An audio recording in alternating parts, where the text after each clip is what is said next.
In a gently lighted funeral home in Niagara Falls back in 1955, a man around 60 years old sat at a beautiful wooden desk, smelling the flowers called lily and hearing the quiet sounds of sorrow. The Magaddino Memorial Chapel had welcomed thousands of visitors who came to say goodbye to loved ones, crying real tears and feeling deep sadness. But few people knew that behind these walls of gentle kindness, another kind of work was going on. This business stretched from the shores of Lake Erie all the way to the streets of Toronto, from the factories in Buffalo to the gambling places in Youngstown, Ohio. Stefano Magaddino looked through his glasses at a notebook that didn't have names of people who had died. Instead, it only showed numbers from businesses that would never be mentioned in polite company. While other crime leaders wanted their names printed in newspapers and loved getting attention like performers on a stage, this man became excellent at staying hidden for more than 50 years. He ran a massive operation from the darkness, becoming the leader who served the longest time in the history of organized crime in America. Still, he remained mostly unknown to everyday people who read thrilling stories about Al Capone, Lucky Luciano, and John Gotti. His tale is not about noisy machine guns shooting on Chicago streets or thrilling moments in courtrooms. It is a quieter tale, more patient and more carefully thought out. This is the tale of a man who understood that, in the criminal world, living a long time is more important than being famous, and staying silent speaks more strongly than any threat. Before we dive into the incredible tale of the crime world's most patient leader, I want to ask you something. Where in the world are you watching this from? And what time is it there right now? Whether you're getting ready for bed or relaxing after a long day, this tale was created just for you. Hit that subscribe button, give a like, and tell me in the comments what other forgotten people from history you find interesting. Now get cozy as we discover a tale that has stayed hidden for way too long. This is the tale of Don Stefano, the man who prepared the dead. The person who built a criminal operation based on being patient. The year was 1891, in the rough seaside town of Castellammare del Golfo. Located on the northwestern tip of Sicily, the Mediterranean Sea pounded against ancient stone harbors. This was a place where time moved differently, where mountains met the sea, and where rules older than anyone could remember controlled every part of life. Here, among people who caught fish and farmed the land, raised sheep and sold goods, another culture lived in the shadows. This was the culture of the Mafia on October 10th, 1891. Stefano Magaddino came into this world. He was born into a family already deeply involved in the traditions of omerta, which meant keeping silent, and the complicated system of honor, respect, and revenge that shaped Sicilian life. Castellammare del Golfo wasn't just any Sicilian town. It was a place that created some of the most powerful mafia members who would later influence organized crime in America. The town's very name, which means Sea Fortress of the Gulf, showed its key location and how its people thought about defending themselves. The Magaddino family was respected, connected, and dangerous. Young Stefano grew up in a world where arguments weren't settled in legal courts, but in dark alleys and olive tree fields. In this world, a man's word was his bond, and breaking it meant death. Family loyalty was more important than everything else, and the vendetta, which was a blood feud, could continue for many generations. The Sicily of Stefano's childhood was a land full of contrasts. It was amazingly beautiful with its bright blue waters and sunny hillsides covered in olive and almond trees. Yet it was also terribly harsh. The poor farmers who worked the land lived in awful poverty, while the estate managers who acted as middlemen for landowners and workers held tremendous power. Many of these managers were mafia members, using their positions to collect money, settle arguments, and build criminal businesses in this setting. Young Stefano learned the basic lessons that would guide him throughout his whole life. He learned to watch carefully, to listen closely, to notice the tiny movements of power that flowed through his community. He learned that being patient was valuable, that revenge was better when you waited for the perfect moment, and that the man who spoke the least often knew the most. He learned to understand people, to sense weakness and strength, loyalty and betrayal. These weren't lessons taught in schools, but absorbed through the very air he breathed, passed down through centuries of Sicilian tradition. The Magaddino family story was linked with another powerful family from Castellammare, the Bonanno family. Stefano's family had strong ties to the Bonanno brothers named Giuseppe, Stefano, and Salvatore. These weren't casual friendships, but bonds created through blood and made stronger through shared struggles against rival families. The Sicilian Mafia of the late 1800s worked through a complicated system of partnerships and rivalries. Different families controlled different areas and businesses like fishing rights, farming lands, and smuggling routes. Violence wasn't random, but carefully planned and used strategically to keep power and honor in this world. The Magaddino and Bonanno families found themselves locked in a bitter fight with the Buccellato clan. The feud exploded in bloodshed during the 1900s. The Buccellato family, led by Felice Buccellato, ordered the killings of Giuseppe and Stefano Bonanno, who were two brothers of Salvatore Bonanno. Salvatore would later become the father of Joseph, who people called Joe Bananas. This act of violence started a cycle of revenge that would follow these families across the Atlantic Ocean. Young Stefano Magaddino either saw or heard stories of the revenge that followed. Salvatore Bonanno, refusing to let his brother's deaths go unpunished, organized the killing of members of the Buccellato family in the harsh logic of mafia justice. Blood required blood. The vendetta destroyed families, turning neighbors into enemies and changing the beautiful Sicilian countryside into a place of fear and sudden violence. This was the world that shaped how Stefano Magaddino saw things.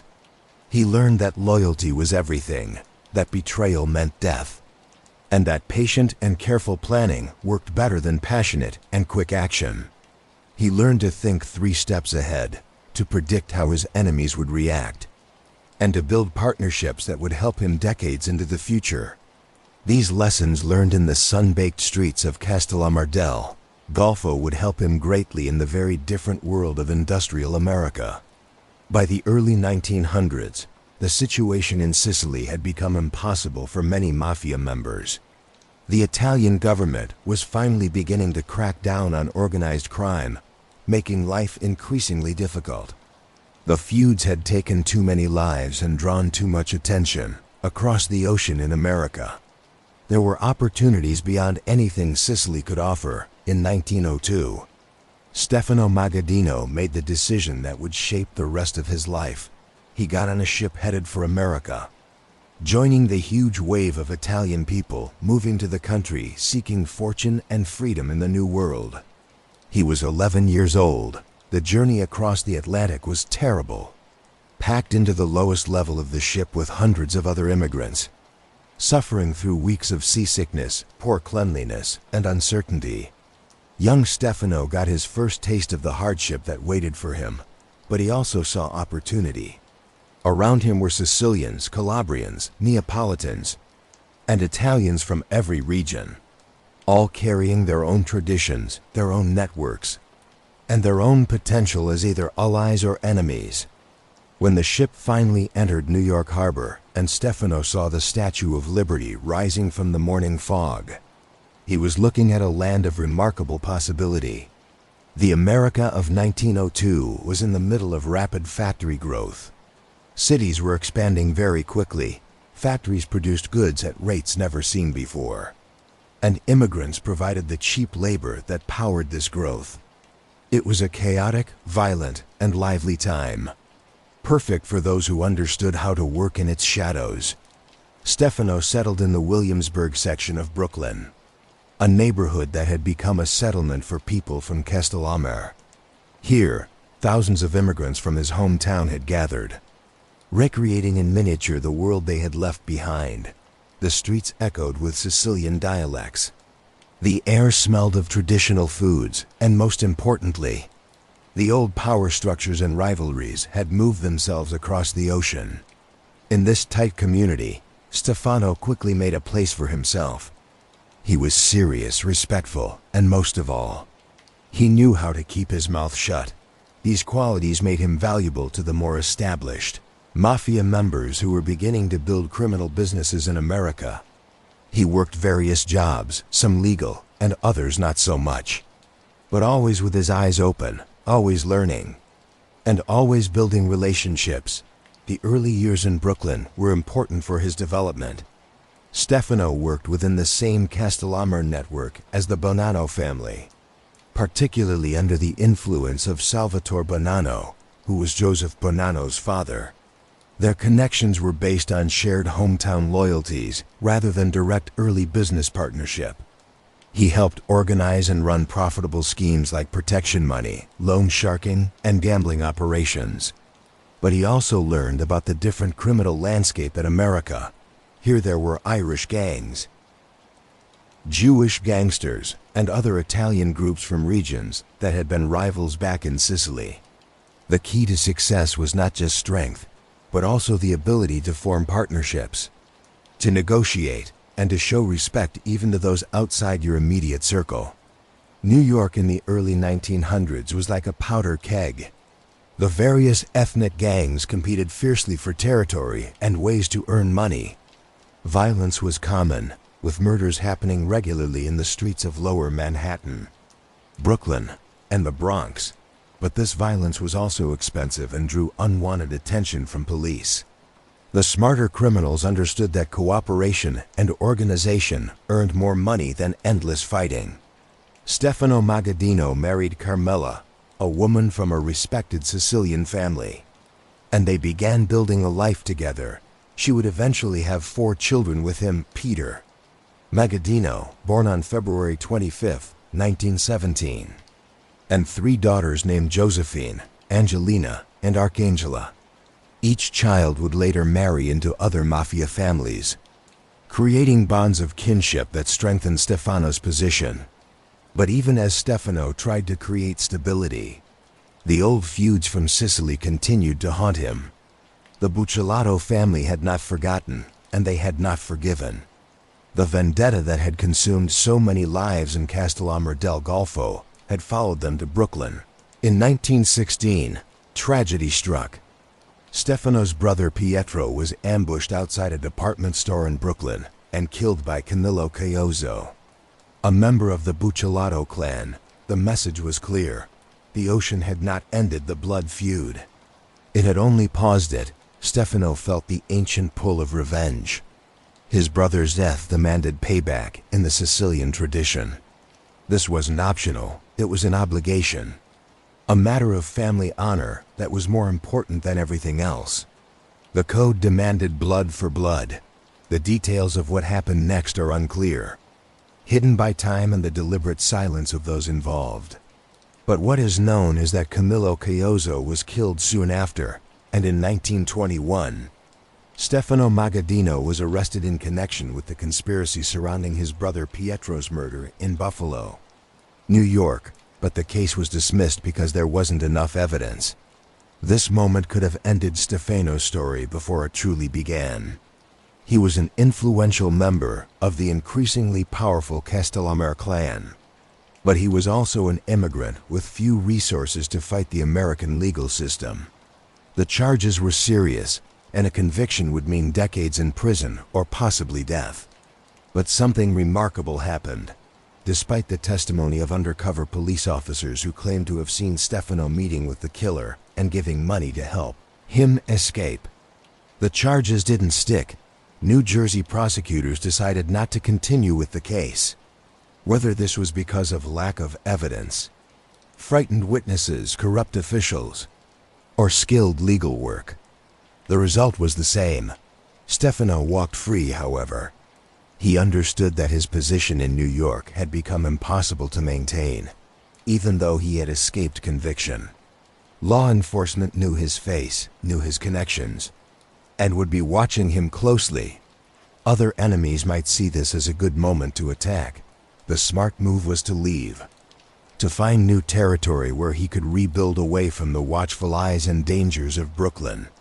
This decision, forced upon him by circumstances but carried out with his usual foresight, would prove to be the most important of his life, because Stefano Magaddino was about to discover Buffalo, New York in 1921. Stefano Magaddino traveled to upstate New York for the first time. What he found was a revelation. Buffalo, located on the eastern shore of Lake Erie, was the second largest city in New York State, a booming industrial city with steel mills, grain storage buildings, and most importantly, a location that made it extremely valuable for certain types of business. Buffalo sat directly on the Canadian border, separated from Fort Erie, Ontario, by the Niagara River. This geographical reality would become the foundation of Stefano's empire, because in 1920, the 18th Amendment had been approved, and the Volstead Act had gone into effect. Prohibition had become the law of the land. The people who created Prohibition believed they could control morality through laws. They thought that by banning the sale and drinking of alcohol, they could create a more virtuous America. Instead, they created the golden age of organized crime. Suddenly, a legal product that millions of Americans wanted had become illegal, and the criminal underworld rushed to meet the demand. Canada had not made prohibition law, which meant that just across the Niagara River, whiskey, wine, and beer flowed freely and legally. All someone needed to do was transport it across the border. Simple in theory, but it required organization, protection, and most of all, control of territory. When Stefano arrived in Buffalo, the local mafia was already established, but relatively modest in size. Giuseppe DiCarlo had been the regional boss since around 1907, having moved from New York City and organized criminal activities throughout western New York. He worked closely with the growing group of Castellammarese Mafia members, including Angelo Palmieri, who had moved to Niagara Falls in 1917. DiCarlo died on July 9, 1922. In Bowmansville, New York, the Buffalo family needed new leadership, and Stefano Magaddino, despite some initial reluctance, was the obvious choice. He was a recognized leader of the Castellammarese Mafia members in America, well known not just in New York City, but also in Philadelphia and Chicago. He had traveled through western New York previously and had built a warm relationship with DiCarlo. Most importantly, he had the personality, the intelligence, and the ruthlessness necessary to take advantage of the extraordinary opportunity that Prohibition presented. Stefano bought property in Niagara Falls and began building a home. This location was no accident. Niagara Falls wasn't just a spectacular natural wonder that attracted tourists. It was the physical representation of the border between the United States and Canada. Control of Niagara Falls meant control of the most important smuggling corridor in the region. The Magaddino Memorial Chapel opened its doors in Niagara Falls, presenting to the world a respectable business run by a respectable businessman. Stefano Magaddino, now known locally as the Undertaker, provided dignified funeral services to the Italian community and beyond. He was sympathetic, professional, and careful. No one would have guessed that this funeral director was at the same time building one of the most advanced smuggling operations in North America. The genius of Prohibition-era smuggling across the Niagara River was that it operated in plain sight, protected by the very geography that made it possible. The river wasn't particularly wide in many places. Less than a mile separated the two countries. It could be crossed by boat, and in winter, sometimes even by vehicle across the ice. Stefano organized the operation with military precision. On the Canadian side, contacts bought legal whiskey, wine, and beer from distilleries and breweries. These products were moved to warehouses near the border, under cover of darkness. Boats would carry the illegal goods across the river to pre-arranged landing points on the American side. There, trucks waited to transport the alcohol to Buffalo and beyond. to hidden bars, restaurants, private clubs, and wealthy individuals willing to pay high prices for quality alcohol. The logistics were complicated. You needed boats and drivers, men to load and unload cargo, warehouse space on both sides of the border, distribution networks, protection from hijackers, and most critically, you needed to manage law enforcement. Some border patrol agents and local police could be bribed to look the other way. Others needed to be avoided entirely, which required intelligence about their patrol patterns and operations. Stefano excelled at all of this. His low-profile approach meant that while other bootleggers attracted attention with flashy displays of wealth or violent conflicts, his operation ran quietly and efficiently. He didn't go to hidden bars or nightclubs. He didn't throw big parties or surround himself with showgirls. He went to work at the funeral home, took care of legitimate business matters, went home to his family, and in between, he ran an empire. The profits were huge. A case of whiskey that cost a few dollars in Canada could be sold for 10 times that amount in Buffalo, or even more in New York City. Multiply that by hundreds or thousands of cases per week, and you begin to understand the scale of wealth flowing into Stefano's organization. This wasn't just about earning money. It was about establishing power, building loyalty, and creating the financial foundation for an organization that would last longer than Prohibition itself. But Buffalo was more than just a smuggling corridor. The city itself, with its large working-class population and industrial economy, provided many other opportunities. Stefano's organization moved into protection rackets, taking payments from businesses in exchange for protection from harm that would mysteriously appear if payments stopped. They controlled illegal gambling operations, from simple numbers running to more complicated betting operations on sports and horses. They moved into labor racketeering, gaining influence over unions and using that leverage to take payments from employers.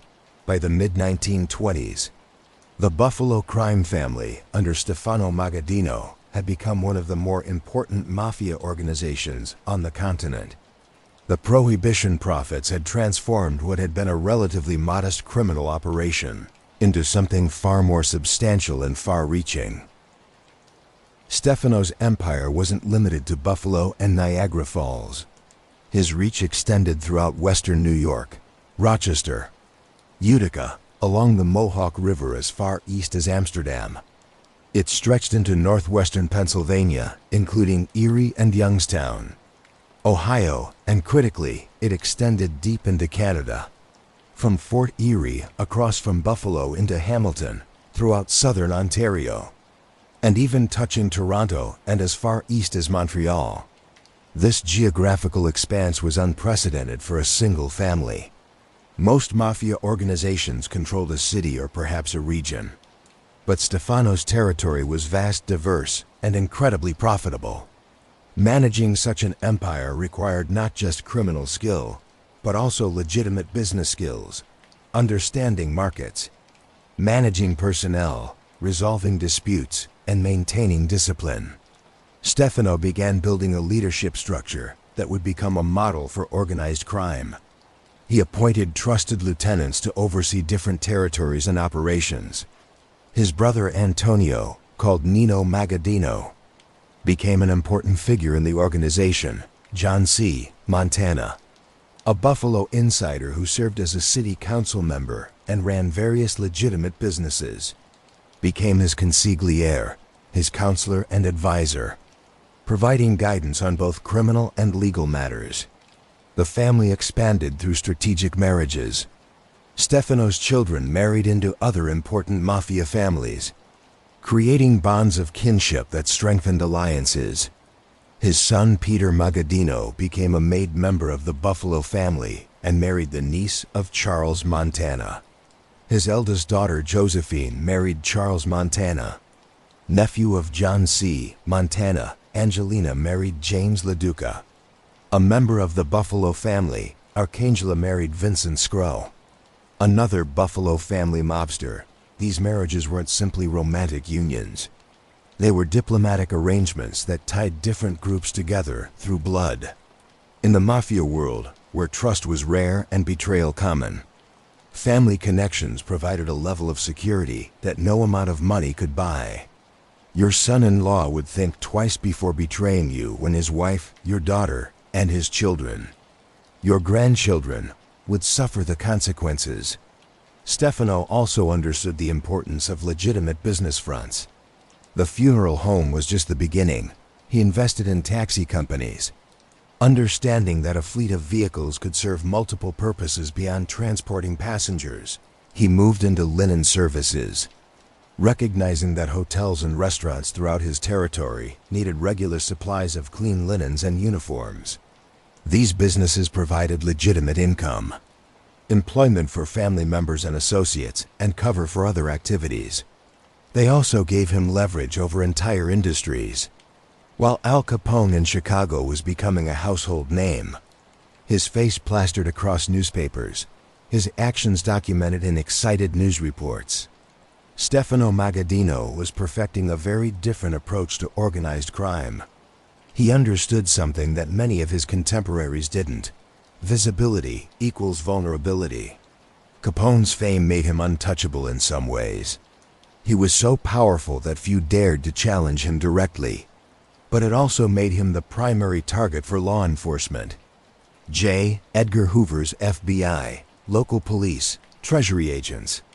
Everyone wanted to bring down the famous gangster. Capone's eventual conviction on tax evasion charges in 1931 proved that no amount of street power could protect you if the government decided to make you a priority target. Stefano learned from others' mistakes. He dressed conservatively, avoiding flashy clothing or expensive jewelry. He lived well, but not in a showy way. His home was comfortable, but not a mansion. He drove nice cars, but not the kind that screamed wealth. To outside observers, he was a successful funeral director, a respected member of the Italian-American community, a family man who attended church and gave to charities. This facade was carefully built and maintained. Stefano understood that perception was reality. If you appeared to be a legitimate businessman, many people would accept that appearance without looking deeper. If you stayed out of the newspapers, most citizens would never know your name. And if law enforcement didn't consider you a priority target, you could operate with relative freedom. This didn't mean Stefano was soft or that his organization lacked power. Quite the opposite. When necessary, violence was used swiftly and decisively. But it was always calculated, always purposeful, never done for show. A message was set not through public shootings in broad daylight, but through bodies that simply disappeared or were found in remote locations with no witnesses. Intimidation was achieved not through loud threats, but through quiet conversations, where the consequences of betrayal were clearly understood. Stefano also built relationships with politicians, police officials, and businessmen. These relationships were built on a foundation of mutual benefit. A politician might receive financial support for his campaign. In return, he made sure that certain investigations never got off the ground. A police captain might receive regular cash payments. In return, he provided advanced warning of raids or arrests. A businessman might receive protection and favorable terms on union contracts. In return, he provided legitimate cover for various operations. This approach required patience, intelligence, and above all, discipline. It would have been easy to become arrogant, to start believing you were untouchable, to begin showing off your power. Stefano never made that mistake. He remembered his roots in Sicily, where the most successful mafia members were often those whose names were least known to outsiders. He understood that in the long game, slow and steady wins the race. By the late 1920s, the mafia in America had grown into a complicated web of families, territories, and rivalries. The prohibition money had made everyone rich, but it had also created tensions. Who controlled what territories? How were disputes between families to be resolved? And most critically, who would lead this expanding criminal enterprise. In New York City, the dominant figure was Giuseppe Masseria. Called Joe the Boss, his faction controlled significant portions of the city's bootlegging, gambling, and other rackets. Masseria's power base consisted of gangsters from various regions of southern Italy, Sicily, Calabria, and Campania. His inner circle included Charles Lucky Luciano, Albert Anastasia, Vito Genovese, Joe Adonis, and Frank Costello, names that would become legendary in their own right. Masseria represented the old guard, what the younger generation mockingly called Mustache Pete's. He was traditional in his outlook, suspicious of working with non-Italians, and particularly skeptical of non-Sicilians. He believed in the old ways, the Sicilian traditions, and his right to rule based on strength and seniority. But across the ocean in Sicily, another powerful boss saw opportunity in America. Salvatore Maranzano arrived in New York with strong ties to powerful mafia members in Sicily, including those connected to Vito Cascioferro. These relationships helped give him credibility among the Castellammarese in America. Maranzano arrived in New York with ambitions and connections. He was highly educated by the standards of most mafia members, knowledgeable about history and military strategy. He understood organization and discipline, and most importantly, he brought with him the support of the Castellammarese immigrants from Castellammare del Golfo, who shared bonds of hometown and tradition. Stefano Magaddino, as one of the most powerful Castellammarese in America, naturally sided with Maranzano. So did his cousin Joseph Bonanno, who was rising quickly in the New York underworld. Also aligned with Maranzano were Joseph Profaci and Joe Aiello in Chicago. The stage was set for a conflict that would reshape the American Mafia. But it's important to understand that this wasn't just a war between Masseria and Maranzano. Beneath the surface, a generational conflict was brewing: the Young Turks. Younger gangsters who had grown up in America and saw the old Sicilian ways as outdated were increasingly frustrated with both Masseria and Maranzano. They wanted to modernize, to work with Jewish and Irish gangsters, to run the mafia like a corporation rather than a feudal kingdom. Tensions had been building for years, with different factions hijacking each other's alcohol trucks and engaging in low-level harassment. But the opening shot of what would become known as the Castellammarese War was fired on February 26, 1930, when Masseria ordered the killing of Gaetano Reina. Reina had been a relatively independent operator, controlling ice distribution in the Bronx and parts of Harlem. Ice was crucial in an era before electric refrigeration was widespread.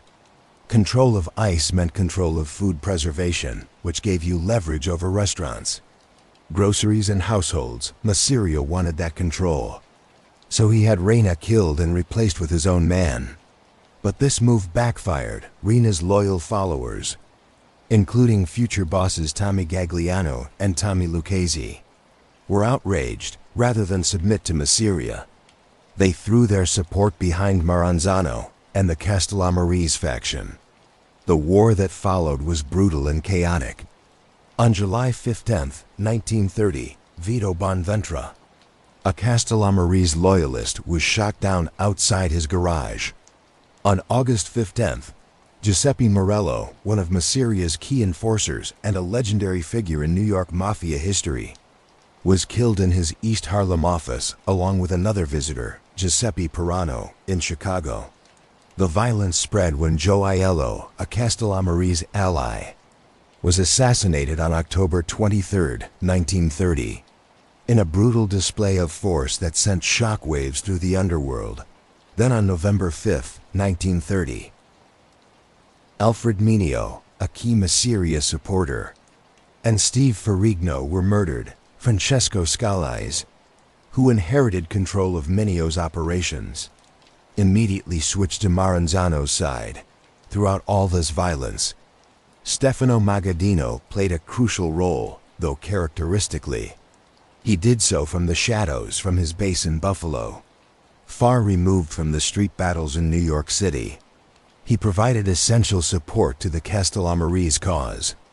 He supplied gunmen when Maranzano needed reinforcements. He provided weapons and ammunition, smuggled across the same routes that moved Canadian whiskey. Most importantly, he provided money. The enormous profits from his bootlegging operations funded much of the war effort. This was Stefano's pattern, crucial to the outcome but never in the spotlight. While Maranzano and Masiria were the public faces of the conflict, and while Luciano and others were doing the actual killing in New York streets, Stefano was the logistics officer, the quartermaster, the strategic reserve that made victory possible as 1931 began. It became clear that the Castellammarese were winning. Masiria's organization was losing members. Francesco Scalise's defection had been followed by others.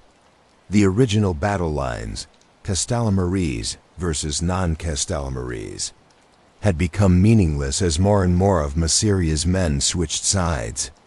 But something else was happening beneath the surface.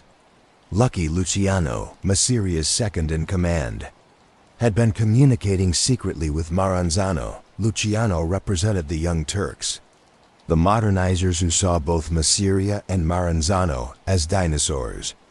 But he recognized that Maranzano was winning, and more importantly, that Maranzano understood organization and structure in a way Masiria never had. Luciano made a deal. He would arrange for Masiria's killing, and in return, Maranzano would end the war and reorganize the Mafia along rational lines. On April 15, 1931, Luciano invited Masiria to lunch at Nuova Villa Tamaro, a restaurant in Coney Island. After eating, Luciano excused himself to use the bathroom. 4 gunmen entered and shot Masiria multiple times. Joe the Boss, who had ruled New York's underworld for years, died face down in his spaghetti. The Castellammarese War was over. Maranzano had won. But what came next was even more important than the war itself. Salvatore Maranzano called a meeting of mafia leaders from across the country. Hundreds attended, gathering to hear how the victorious boss would reorganize things. Maranzano had thought deeply about structure. He divided New York's mafia into 5 families, each with its own boss, underboss, and capos, captains, commanding crews of soldiers and associates. This structure, based loosely on the Roman legions that Maranzano had studied, would prove remarkably long-lasting. The 5 families were Luciano, which would later become the Genovese family; Profaci, later Colombo; Gagliano, later Lucchese, Bonanno; and Mangano, later Gambino, outside New York. Cities would have 1 family each, except where size required more. Chicago's outfit, for instance, was recognized as a separate powerful entity. But Maranzano made a critical error. He declared himself capo di tutti capi, boss of all bosses. This was exactly the kind of old-world thinking that the Young Turks despised.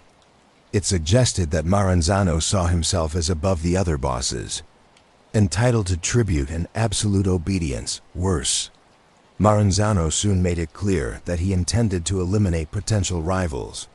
He placed Lucky Luciano and Vito Genovese on a hit list. But Luciano had anticipated this. On September 10, 1931, just 5 months after Masiria's death, a team of Jewish hitmen provided by Meyer Lansky and Bugsy Siegel, men unknown to Maranzano's bodyguards, entered Maranzano's Manhattan office disguised as federal agents. They shot and stabbed him to death. Now came Luciano's masterstroke. Rather than seizing power himself and repeating Maranzano's mistake, he proposed a new system, the Commission. This would be a governing body consisting of the heads of the major families. With no single boss above the others, the Commission would mediate disputes, authorize major actions like hits on bosses or expansion into new territories, and ensure that the kind of wasteful, publicity-generating war they had just survived would never happen again.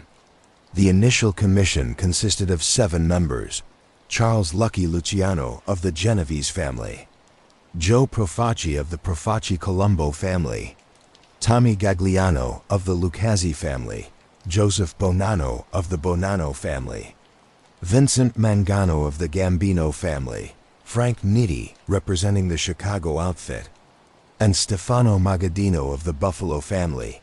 Stefano's inclusion was no accident. He had proven himself during the Castellammarese War, providing crucial support without seeking glory. He controlled an enormous territory that included the critical Canadian border.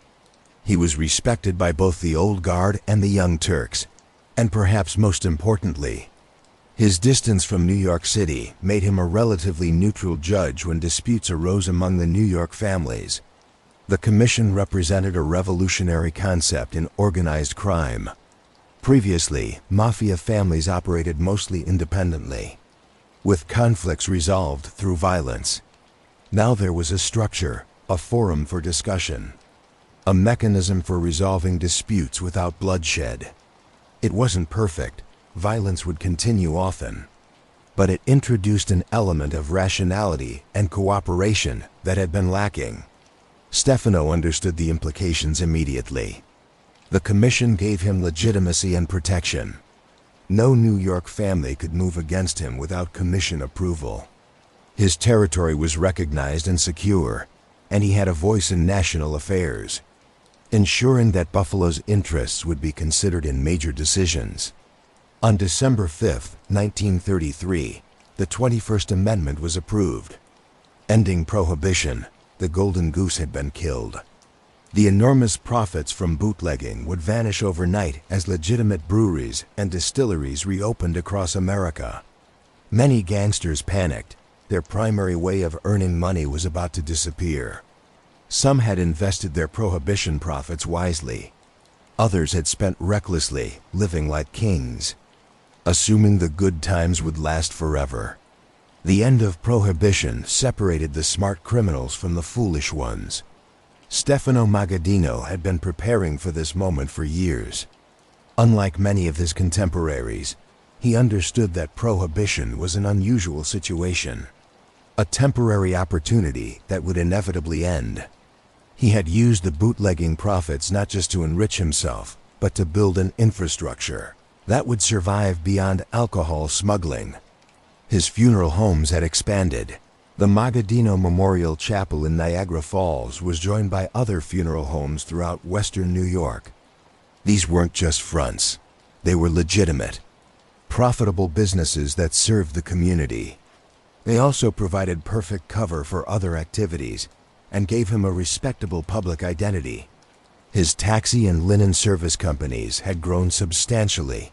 The Buffalo Linen Supply Company, for instance, had contracts with hotels, restaurants, hospitals, and businesses throughout the region. Every week, his trucks delivered clean linens and picked up dirty ones, moving throughout his territory with complete legitimacy. If those trucks occasionally carried other cargo, who would notice? But Stefano's real genius was understanding that organized crime needed to diversify. Prohibition's end didn't mean there was no longer demand for illegal goods and services. It simply meant you had to shift to other rackets. Gambling became a primary focus, the numbers racket, an illegal lottery where people bet small amounts on three-digit numbers, generated enormous revenue in working-class neighborhoods. The numbers runner was a common figure, collecting bets from people who dreamed of hitting it big.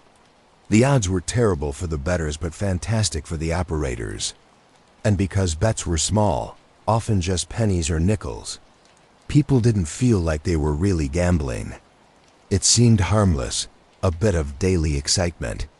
Stefano's organization controlled the numbers throughout Buffalo, Niagara Falls, and much of western New York. They also ran more upscale gambling operations, card games, dice games, and sports betting for wealthier clients. These operations required protection from police raids, which meant regular payments to law enforcement and political connections. Labor racketeering became another major way to earn money. Stefano's men infiltrated unions, gaining control or influence over locals representing taxi drivers, linen workers, restaurant employees, and others. Once you controlled a union, you had enormous leverage. You could threaten strikes unless employers paid consulting fees or hired specific companies for services. You could steal from union pension funds. You could require union members to give back portions of their dues, loan sharking. Lending money at very high interest rates to people who couldn't get legitimate loans was another steady income stream. The interest rates were incredibly high, often climbing to hundreds of % per year. And if borrowers couldn't pay, well, there were ways to get payment. Sometimes it meant taking over their businesses. Sometimes it meant putting them to work for the organization.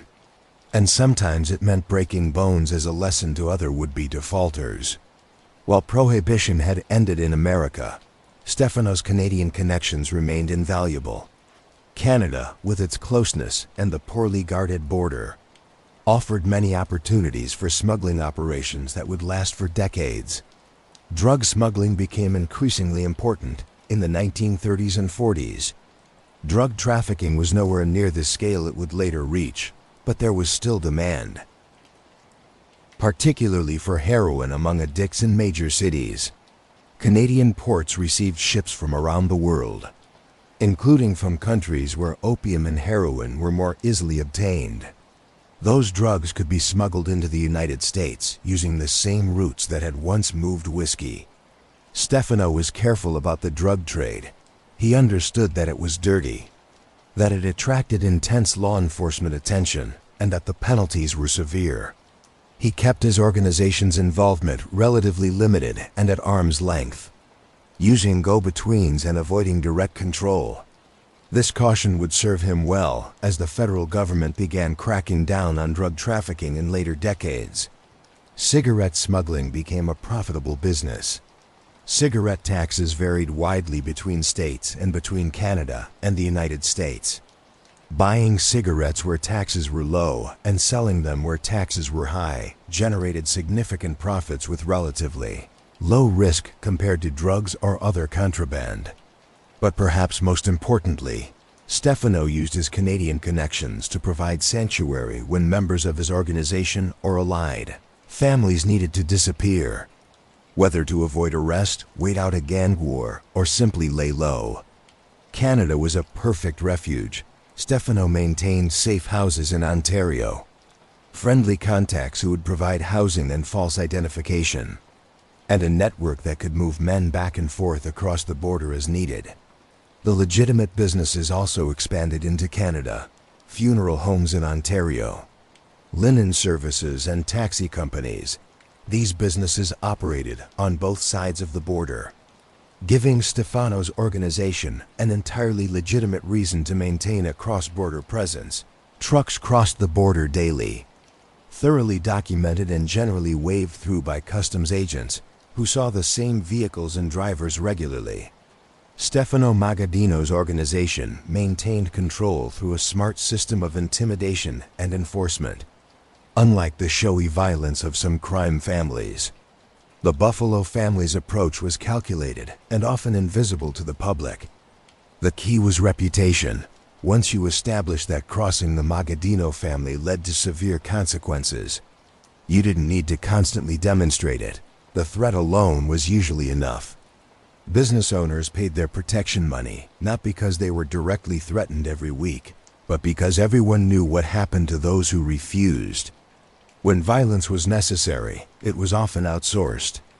The Buffalo family maintained relationships with independent contractors, professional killers who could be brought in for specific jobs. This created deniability and made it harder for law enforcement to connect the organization to specific murders. Disappearance was a favored technique. Rather than leaving bodies in public places where they would generate newspaper headlines and public outcry, victims simply vanished. They might be buried in remote locations. The Niagara region, with its gorges, forests, and relatively empty areas, offered many options. Bodies might be put in concrete and dropped into Lake Erie or the Niagara River, or they might be disposed of in other ways that ensured they would never be found. This approach had multiple benefits. Families of the disappeared would wait, hoping their loved one might still be alive. Police would file missing person reports, but often lacked the evidence to open murder investigations, and most importantly, other potential troublemakers would understand the message. Cross the family and you don't just die. You cease to exist, forgotten by everyone except those who remember you, as a warning. Stefano also perfected the art of the sit-down when disputes arose. And they constantly arose in an organization managing hundreds of people involved in various criminal enterprises. He would call the parties together in a private setting, often at one of his funeral homes or a social club. He would hear both sides, make a judgment, and enforce it.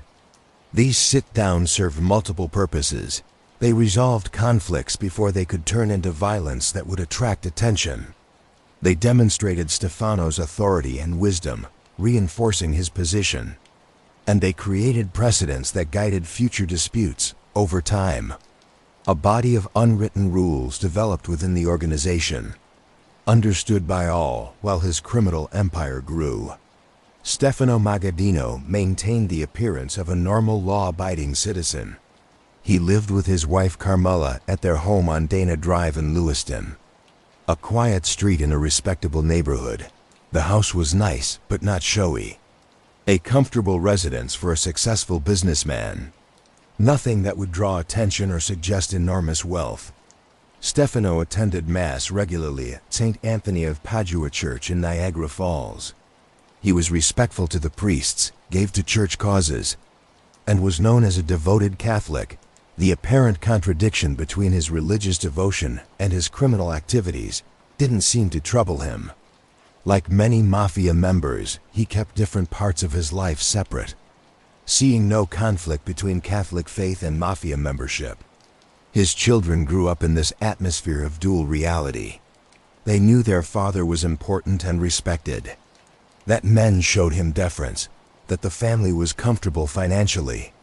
But the specifics of how he earned his money weren't discussed at the dinner table. This was the Sicilian tradition of omerta applied within the family itself. Everyone understood that certain things weren't spoken about. Even among close family, Stefano's son Peter joined the family business, both the legitimate funeral operations and the criminal enterprise. He was inducted as a made member of the Buffalo family, formally taking the oath that bound him to the organization for life. His daughter's marriages to other Mafia members strengthened family bonds and created a network of relationships that reinforced the organization's structure. Stefano's daily routine was ordinary. He would wake early, have breakfast with his wife, and head to the funeral home. There he would meet with various people. Some legitimate business associates, others connected to the criminal operations. These meetings were brief, conducted in private offices or while walking through the facility. Nothing was written down, everything was conducted verbally, ensuring no paper trail existed for prosecutors to follow. Lunch might be at a restaurant or social club where Stefano would run into other members of the organization or legitimate businessmen with whom he maintained relationships. These encounters looked entirely innocent. Just men sharing a meal and conversation. But within that conversation, business was conducted, decisions made, information exchanged. Evenings were typically spent at home with family, though Stefano might also attend various social functions, weddings, baptisms, funerals, not just at his own establishments, and community events. These occasions served multiple purposes. They maintained his public image as a respectable community member. They allowed him to network and maintain relationships. And they demonstrated his status and power to others in the organization who saw how people treated him. As a member of the commission, Stefano Magaddino participated in decisions that shaped organized crime across America for decades. His longevity on the commission, serving from its formation in 1931 until the early 1970s, was unprecedented. While other commission members died, went to prison, or were replaced, Stefano remained a constant presence. This longevity gave him enormous influence.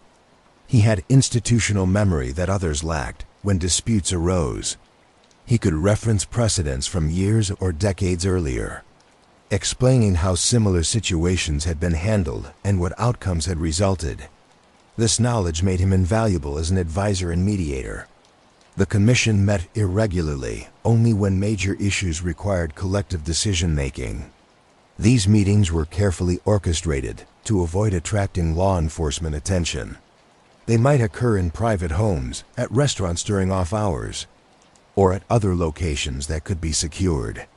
Security was paramount, members arriving separately, guards posted to watch for surveillance, conversations conducted carefully to avoid electronic eavesdropping. The issues the commission addressed varied widely. They might authorize the killing of a boss who had violated mafia rules or become a liability.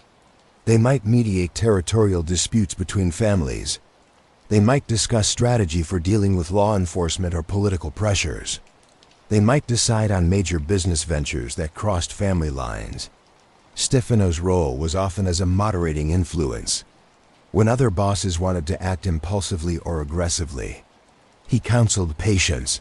When conflicts threatened to turn into open warfare, he worked to find compromises.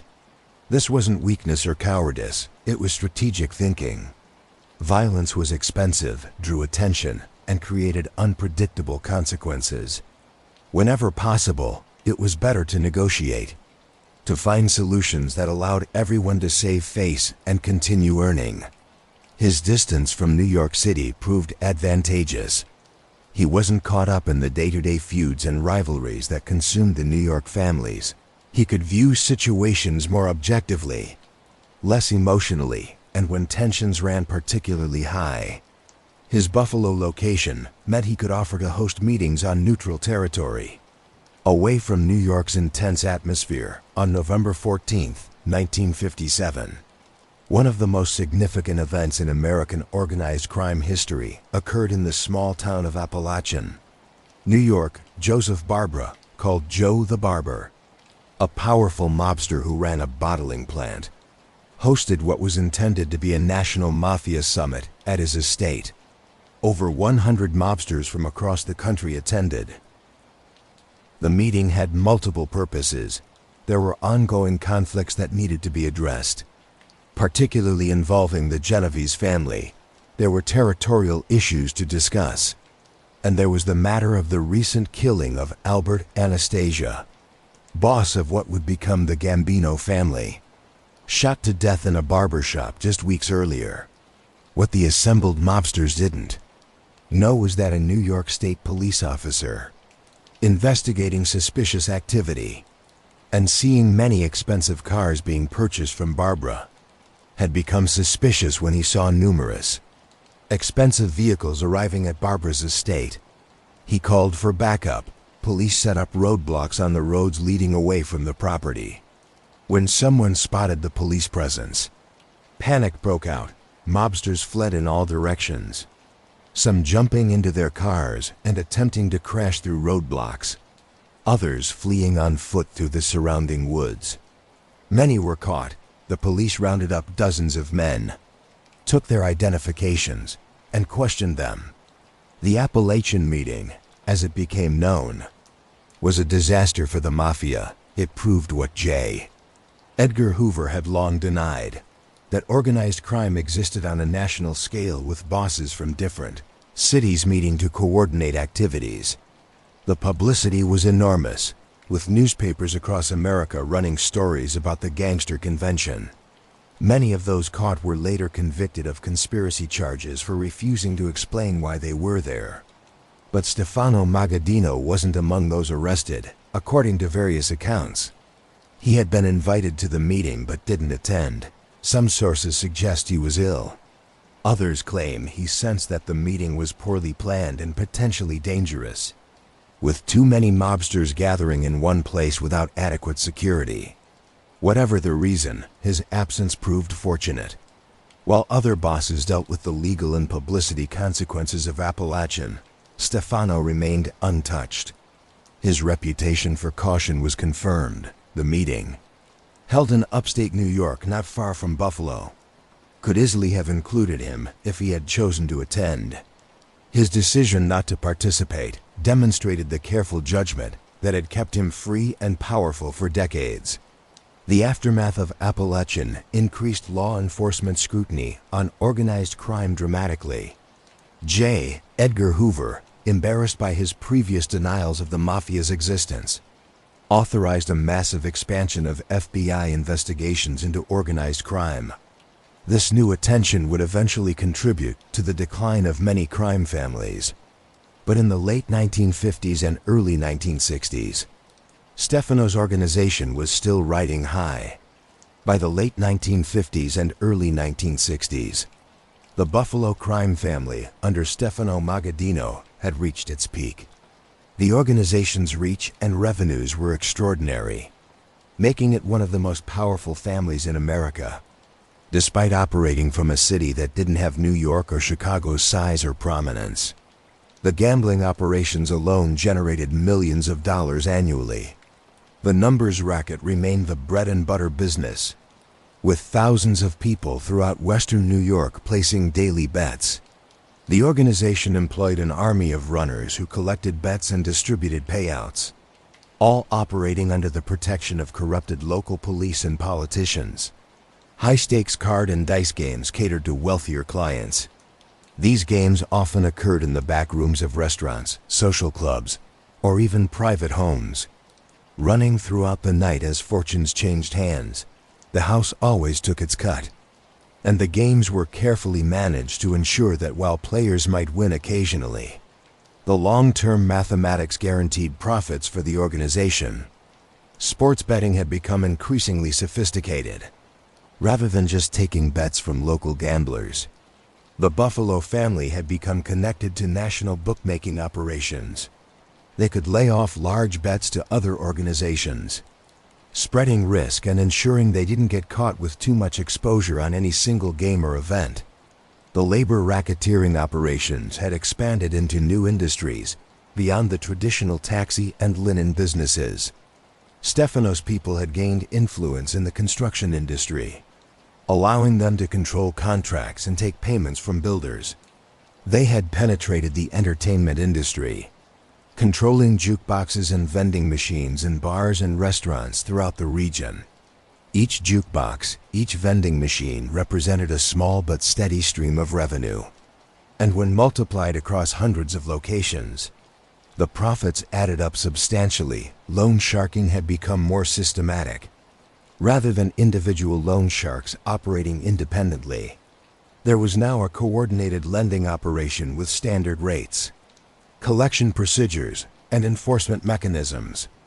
Borrowers who couldn't pay might have their businesses taken over by the organization, operated for a period to extract value, and then returned or sold. This created a steady pipeline of legitimate businesses that could be used for money laundering and other purposes. The smuggling operations continued.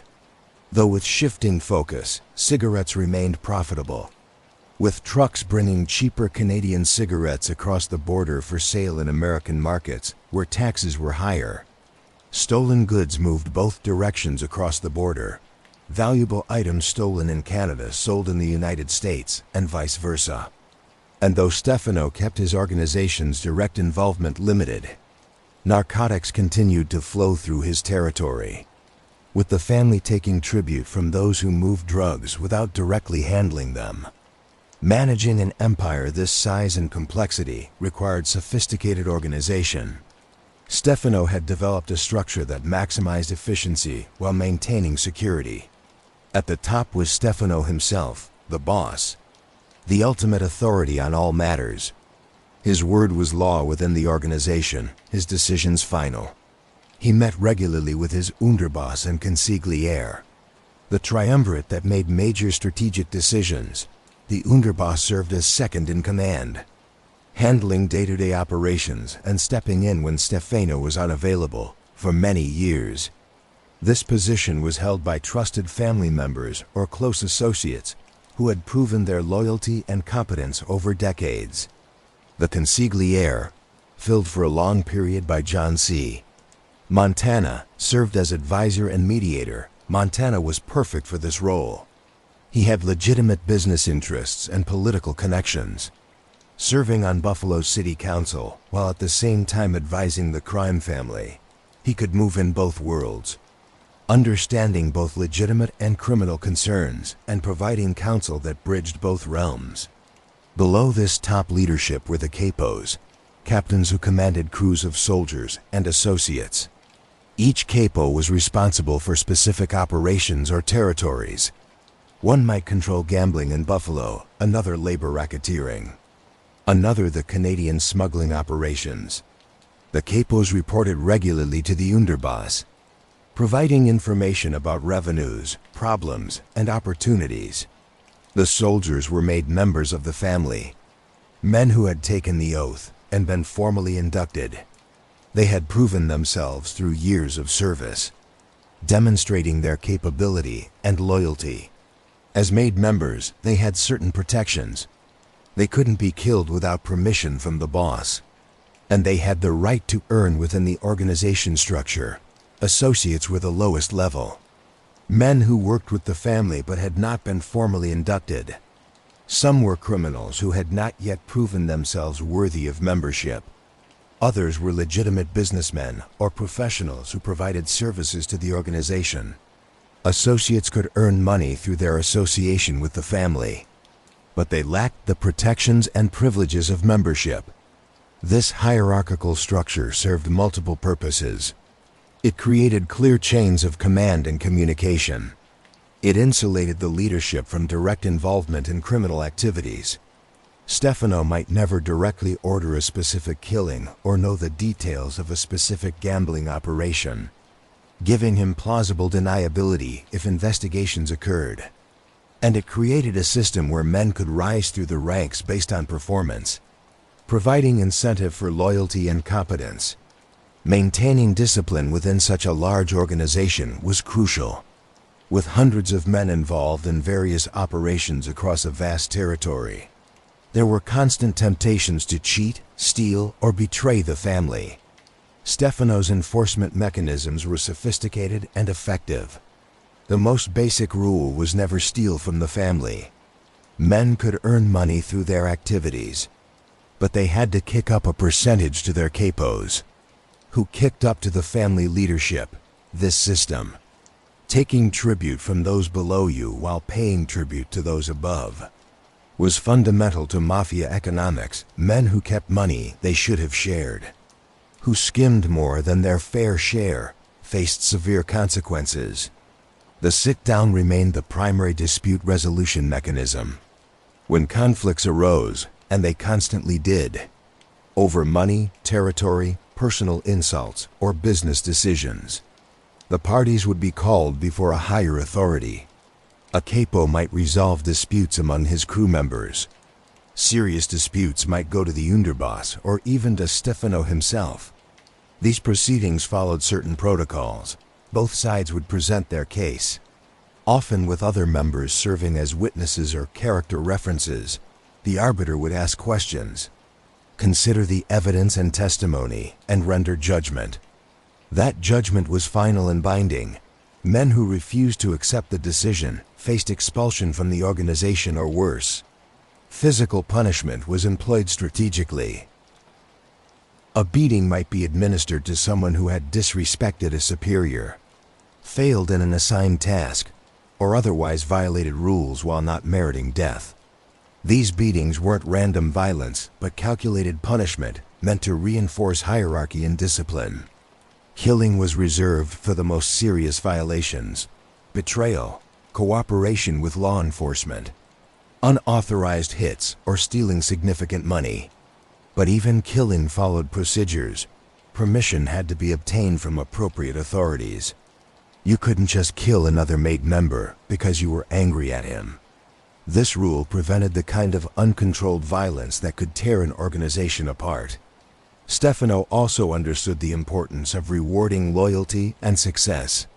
Men who performed well, who earned substantial money for the family, who showed intelligence and initiative, were promoted and given greater responsibilities. They might be cut in on lucrative operations, given their own crews to command, or provided with legitimate business opportunities. This combination, severe punishment for violations and substantial rewards for success, created a system that was remarkably stable. Men understood the rules and the consequences of breaking them. They also understood that loyalty and competence led to opportunity and wealth. This wasn't just fear-based control. It was a rational system that encouraged behavior beneficial to the organization. No criminal organization could operate at the scale of Stefano's without substantial corruption of law enforcement and politicians.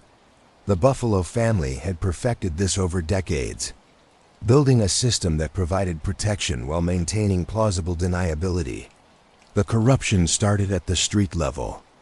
Beat cops and patrol officers who worked in neighborhoods where the family operated received regular payments. These payments weren't framed as bribes but as gifts, expressions of respect and friendship. A patrol officer might receive an envelope with cash during the Christmas season, or perhaps a free dinner at a restaurant owned by a family associate. These gifts created obligations. The officer might not explicitly agree to protect criminal activities, but he understood that the people giving him gifts deserved consideration. Higher-ranking police officials required more sophisticated approaches.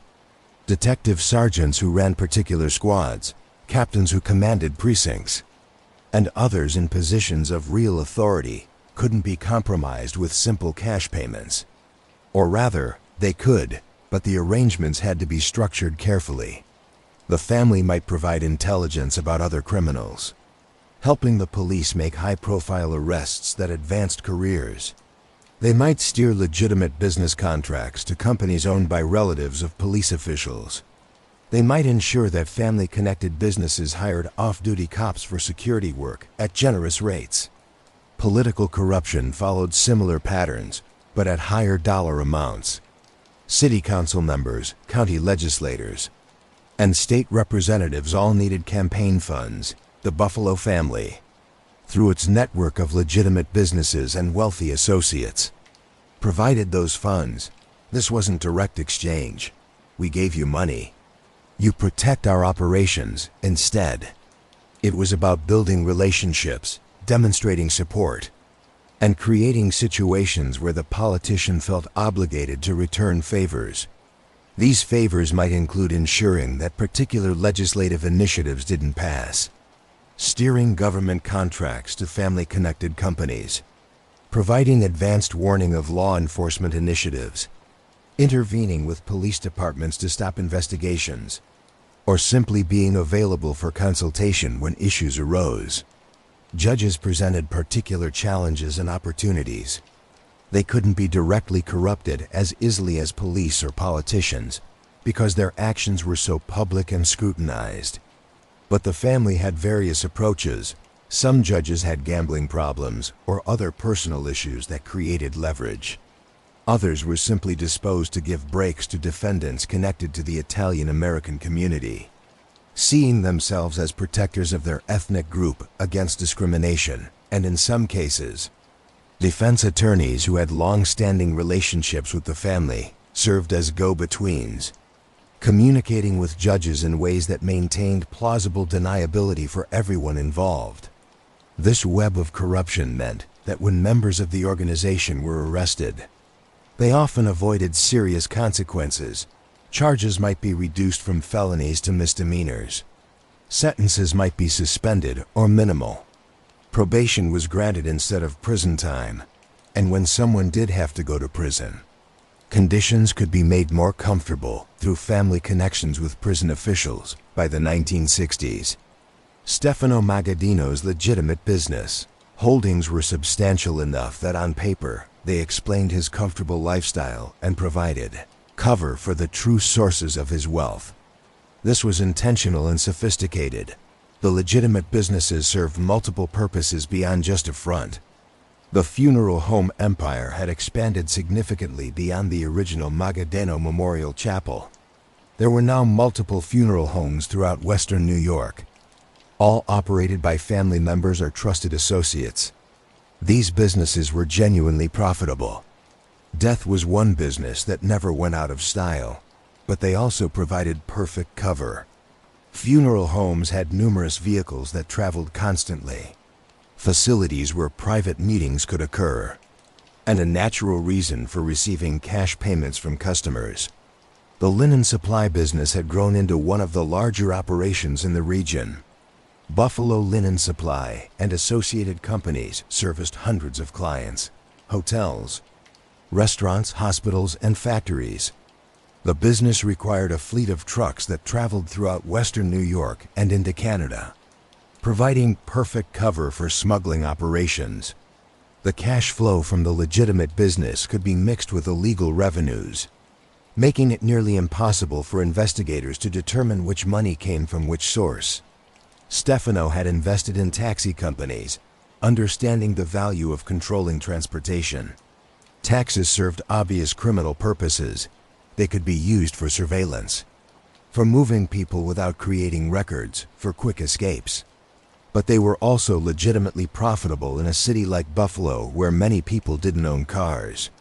Real estate holdings throughout the region provided another layer of legitimate wealth.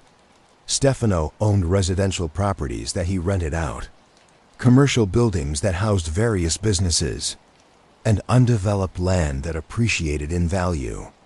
Real estate was perfect for money laundering.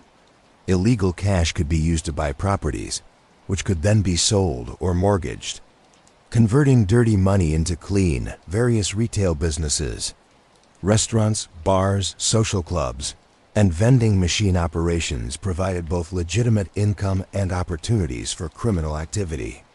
A restaurant might earn money from actual customers, while also serving as a meeting place for criminal business. A bar might have a back room where gambling occurred. Social clubs provided gathering places for family members and associates, where business could be discussed away from public view. These businesses employed family members, giving them legitimate cover occupations.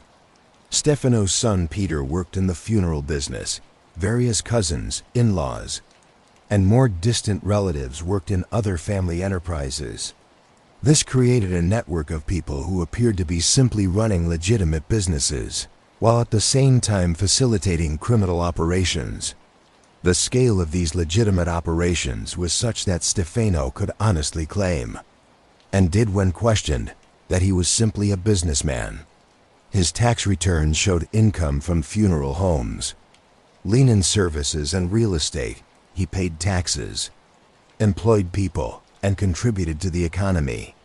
The criminal activities, generating far more revenue than the legitimate businesses, remained hidden, cash-based, and unrecorded, supplemented by the carefully laundered proceeds that filtered through the legitimate operations. In 1964, a conflict broke out that would consume much of Stefano Magaddino's energy and ultimately contribute to his decline. The conflict centered on his cousin, Joseph Bonanno, boss of one of New York's 5 families. The relationship between Stefano and Joe Bonanno had been close for decades. They were cousins, both from Castellammare del Golfo, and they had fought together during the Castellammarese War.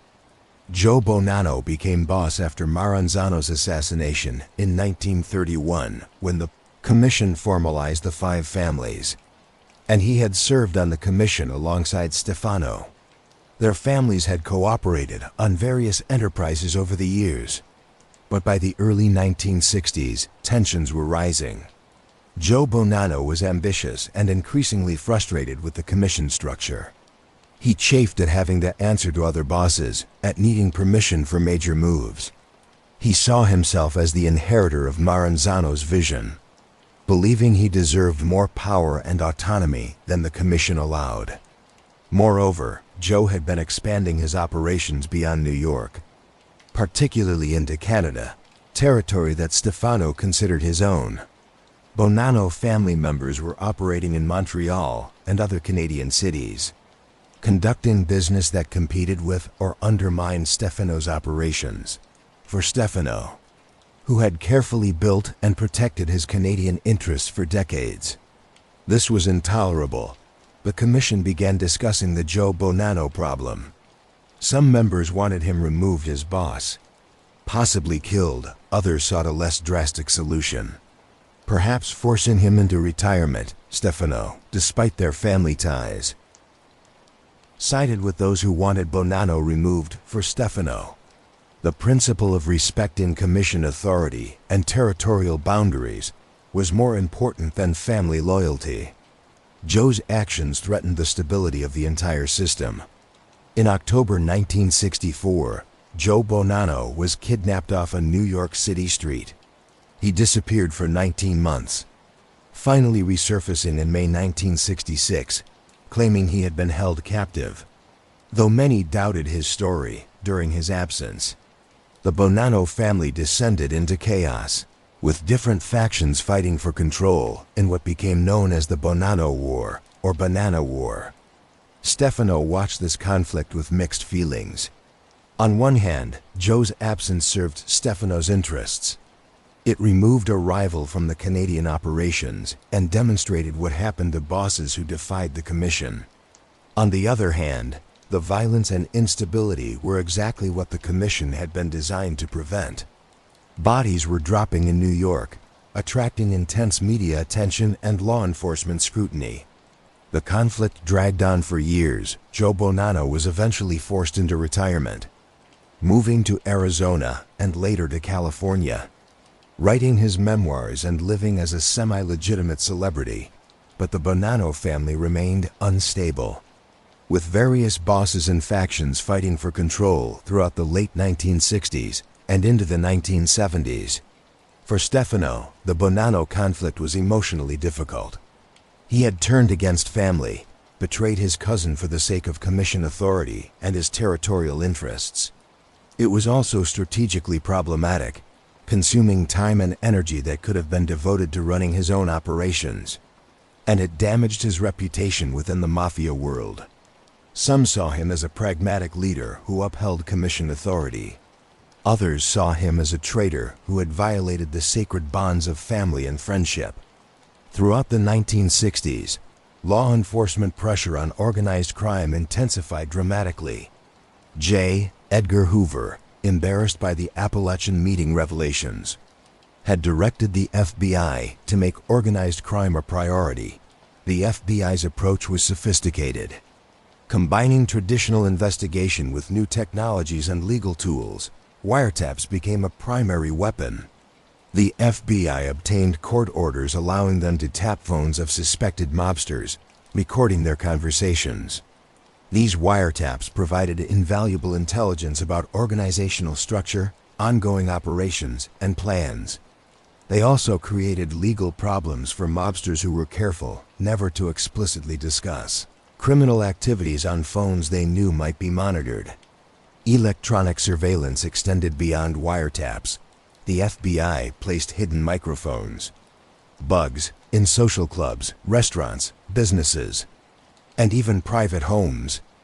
These bugs captured hours of conversation, much of it ordinary, but occasionally yielding gold. Explicit discussions of killings, financial arrangements, and organizational disputes. The FBI also developed informants within organized crime organizations. Some were recruited through pressure, arrested mobsters who were offered reduced charges in exchange for cooperation. Others were motivated by personal grievances, men who felt betrayed or unfairly treated by their organizations.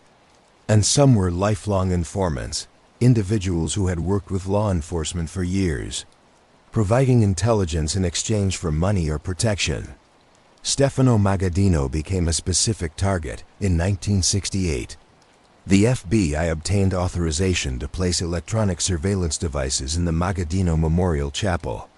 For months, they recorded conversations between Stefano and various visitors. The tapes were a treasure trove, providing evidence of Stefano's role in criminal activities and his position as boss of the Buffalo family. On one tape, Stefano could be heard discussing commission business. On another, he talked about territorial disputes and money. The FBI transcripts revealed not just criminal activities, but also Stefano's personality, his frustration with various problems, his anger at those he felt were disrespecting him, his careful management of various situations. But converting this intelligence into prosecutions proved challenging. Much of what was said on the tapes was coded or vague.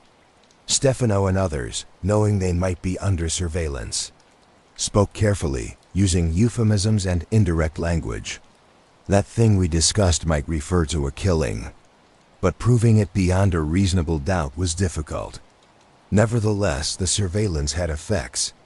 It confirmed for law enforcement what they had long suspected about the structure and activities of the Buffalo family.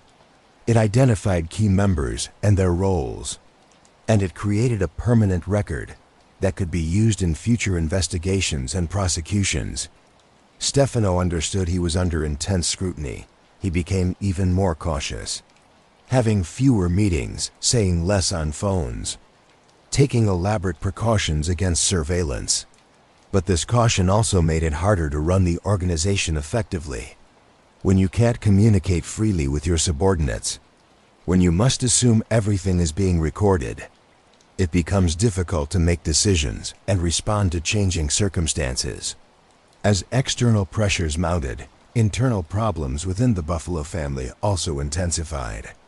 Some of these were natural consequences of organizational size and complexity. Others reflected broader changes in organized crime and American society. Younger members of the organization were increasingly frustrated with the old ways.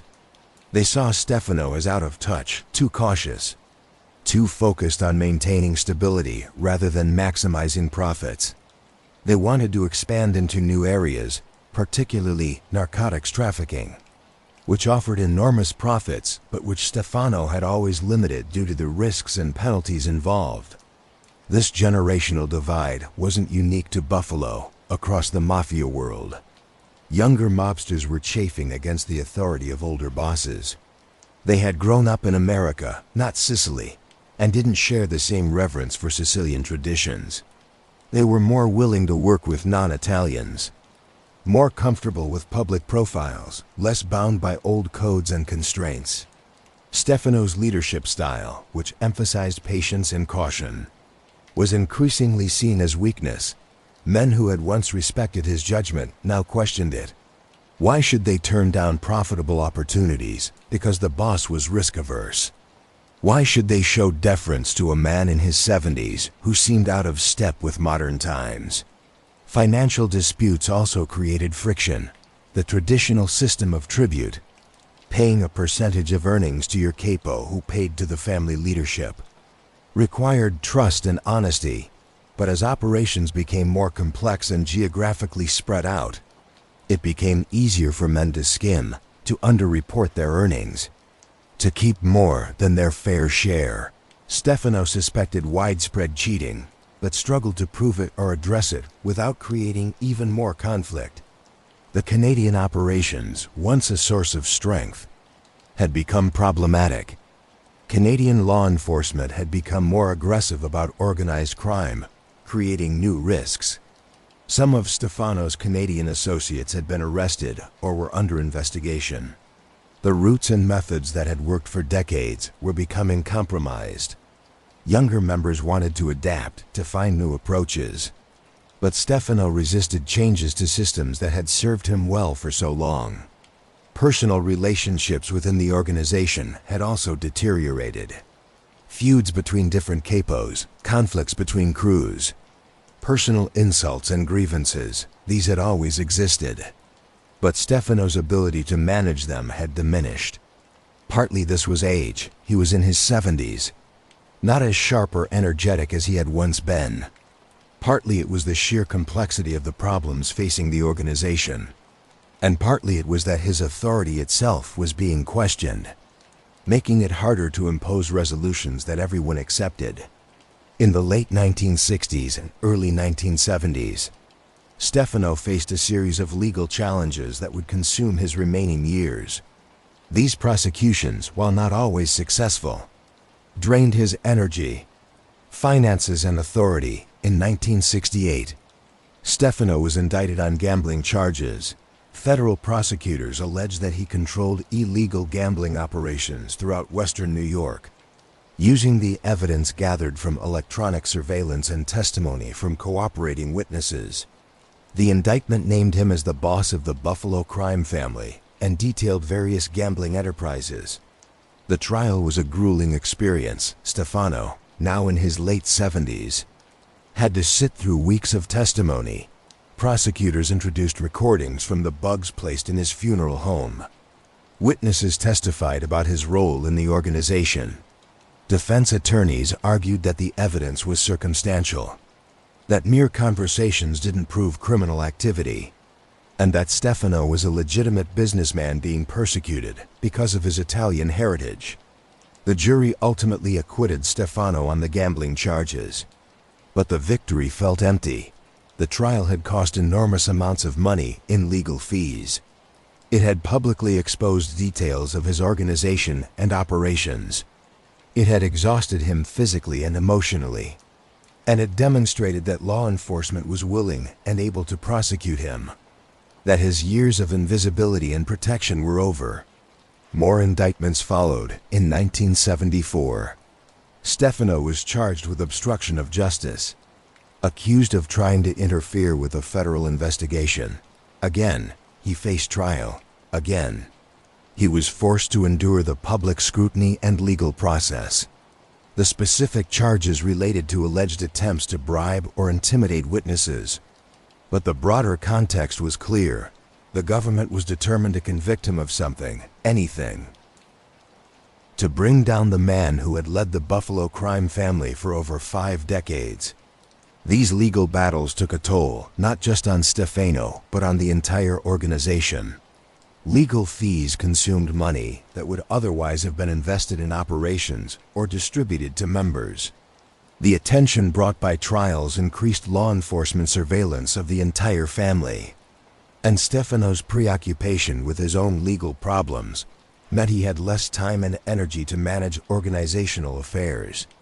Age catches everyone, even those who have lived by their wits and will.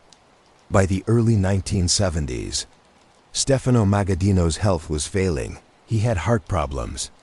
Requiring medication and monitoring, he tired easily, lacking the stamina that had once allowed him to work 18-hour days managing his empire. His mind remained sharp, but his body was betraying him. The health problems forced him to delegate more authority to others. His underboss and various capos took on responsibilities that Stefano had previously managed personally. This delegation was necessary, but dangerous. Men who controlled operations and made decisions could develop their own power bases, could begin to see themselves as independent rather than subordinate. Stefano's physical decline also affected his presence and authority. In the Mafia world, strength and vitality mattered. A boss who appeared weak, who couldn't inspire fear or respect through his physical presence, found his authority eroding. Men who had once jumped at Stefano's command now hesitated, questioned or simply ignored him. His family life, which had always been a source of stability and satisfaction, also brought sorrows. His wife Carmela, his partner for over 6 decades, was also aging and dealing with health issues. His children were grown with their own families and concerns. The grandchildren he adored were growing up in a different world, one where the old Sicilian values and traditions meant less and less. Stefano spent more time at home, less at the funeral home or the various businesses and locations where he had once held court. The daily routine that had defined his life for decades was disrupted by doctor's appointments, medications, and the simple fact that he no longer had the energy to maintain his previous schedule. But even as his body failed, Stefano's mind remained active. He watched what was happening to his organization with frustration and increasing alarm. He saw the problems building but felt powerless to address them effectively. He understood that his era was ending, that the organization he had built would not survive intact after his death. This knowledge was bitter, a final indignity for a man who had spent his life building and controlling. By 1973 and 1974, the Buffalo crime family was in serious decline.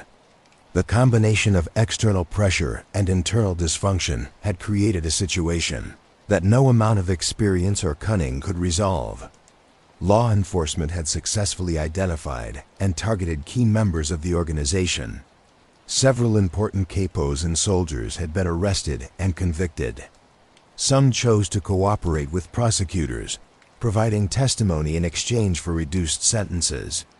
These cooperators revealed details about operations, structure, and activities that had previously been secret.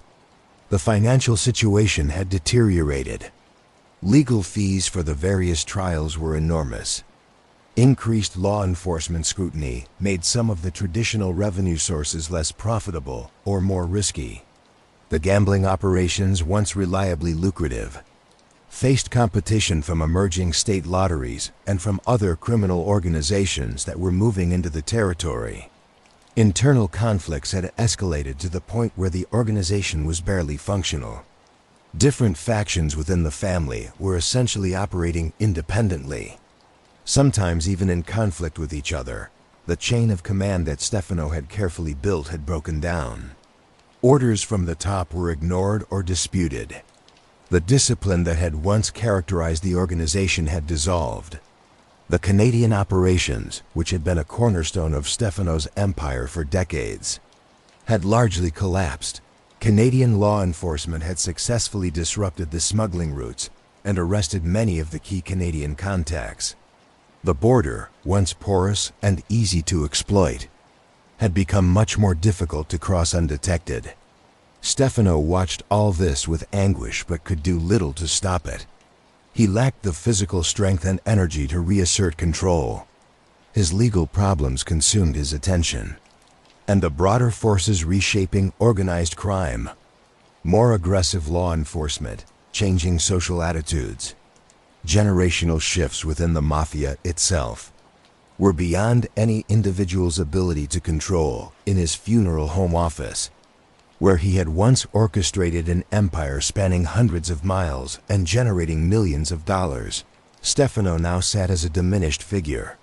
Men who came to see him did so more out of habit or respect for what he had been, rather than fear or deference to what he currently was. The phone, which had once rung constantly with calls about business and problems, now rang less frequently. The steady stream of visitors had slowed to a trickle. On July 19, 1974, Stefano Magaddino died of a heart attack at Mount St. Mary's Hospital in Lewiston, New York. He was 82 years old. He had led the Buffalo crime family for 52 years. From 1922 until his death, the longest tenure of any American Mafia boss.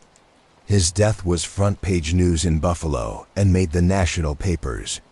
The New York Times ran an obituary describing him as a reputed organized crime leader and detailing his long career. The coverage was respectful but clear about who and what he had been. There was no pretense that he had been merely a funeral director and businessman. Everyone knew, had always known, though few had been able or willing to prove it in court. The funeral was a major event. Hundreds attended, filling the Magaddino Memorial Chapel that Stefano had built decades earlier.